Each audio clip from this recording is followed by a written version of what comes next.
SS বাৰ্তাৰ দৰ্শকসকলে big breaking news এই মুহূৰ্তত লাখ লাখ নিবনুৱা যুৱক যুৱতীলৈ সুখবৰ। কেইদিনমান পূৰ্বে হিমন্ত বিশ্ব শৰ্মাই ঘোষণা কৰিছিল শীঘ্ৰেই প্ৰকাশ পাব 10,000 নিযুক্তিৰ বিজ্ঞাপন। মুখ্যমন্ত্ৰী হিমন্ত বিশ্ব শৰ্মাৰ বিশদ ঘোষণা।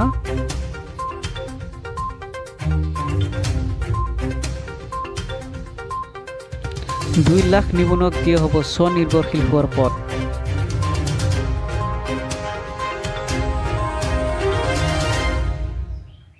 নিবনুৱা যুৱক যুৱতীৰ মন ভাঙি নেপেলাবলৈ আহ্বান মুখ্যমন্ত্ৰী হিমন্ত বিশ্ব শৰ্মাৰ।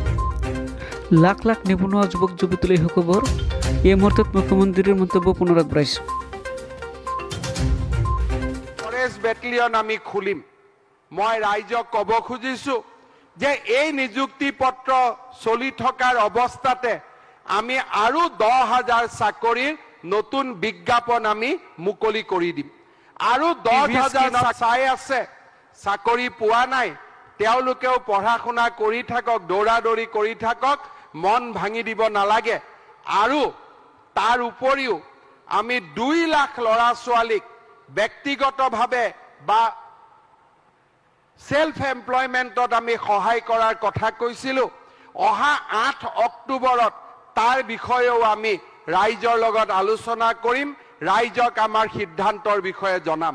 অৰ্থাৎ যেনেকে আমি কৈছিলো যে 1 লাখ ল'ৰাক আমি চাকৰি দিম আৰু 2 লাখ ল'ৰা ছোৱালীক আমি আত্মসংস্থাপনৰ ব্যৱস্থা কৰি দিম, সেই ৰাস্তাৰে আমি আগবাঢ়ি গৈ থাকিম। আৰু আমাৰ ইস্পিত লক্ষ্যত থিয় নিদিয়ালৈকে আমি আমাৰ এই যাত্ৰা আমি অব্যাহত ৰাখিম। এটা ফৰেষ্ট বেটেলিয়ন আমি খুলিম।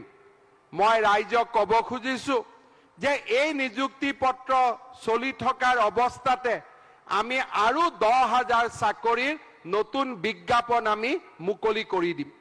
আৰু 10,000 চাকৰি এডভাৰটাইজ আমি খুব সোনকালে দিয়াৰ বাবে চেষ্টা কৰি আছো।